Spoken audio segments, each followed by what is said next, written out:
छत्रपती शिवाजी महाराजांचा राज्याभिषेक डाव्या पायाच्या अंगठ्याने झाला होता. सोशल मीडियावर वर्षानुवर्षे फिरणारा हा दावा खरंच इतिहास आहे का, की इतिहासाच्या नावाखाली पसरवलेली अर्धवट माहिती?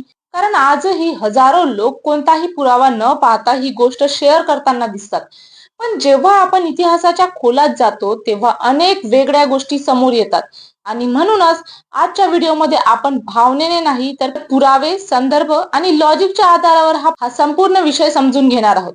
नमस्कार मित्रांनो, मी सपना. स्वागत आहे तुमचं बातमी या चॅनलमध्ये.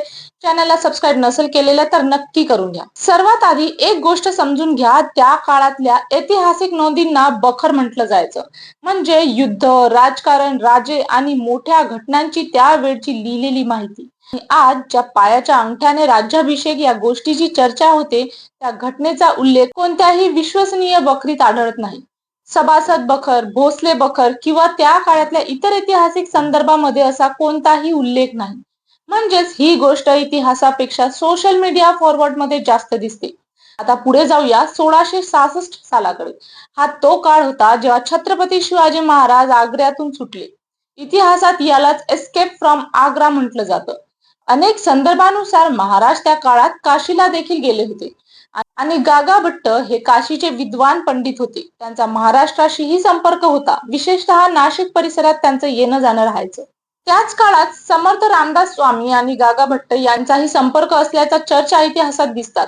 म्हणजे हे सगळे लोक एकमेकांना पूर्णपणे अनोळखी होते असं म्हणणं योग्य ठरत नाही. यानंतर 1669 मध्ये औरंगजेबाने काशी विश्वनाथ मंदिर पाडलं. हा काळ हिंदवी स्वराज्याच्या विचारासाठी अत्यंत महत्वाचा मानला जातो. कारण त्या काळात शिवाजी महाराज फक्त एक सरदार किंवा योद्धा राहिले नव्हते, तर ते एका मोठ्या प्रतिकाराचं प्रतीक बनत होते. आणि म्हणूनच त्यांच्या राज्याभिषेकाला फक्त धार्मिक सोहळा म्हणून पाहिलं जात नव्हतं. तो एक मोठा राजकीय संदेश होता. हिंदवी स्वराज्याचा राजा अधिकृतपणे सिंहासनावर बसतोय.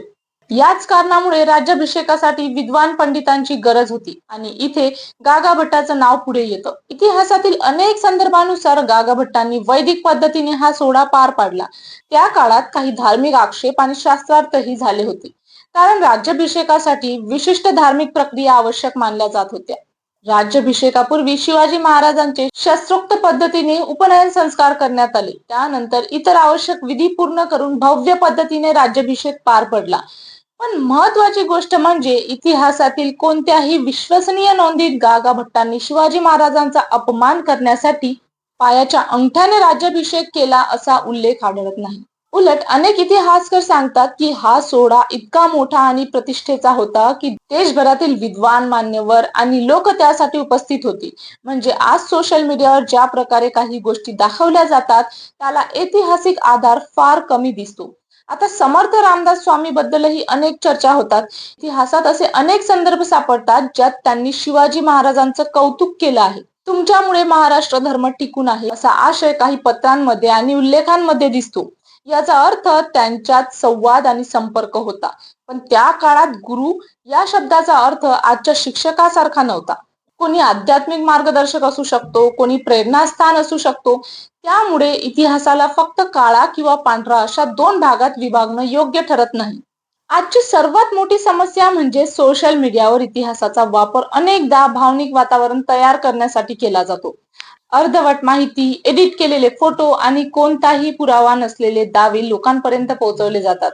आणि मग तीच गोष्ट इतिहास म्हणून पुढे फिरत राहते.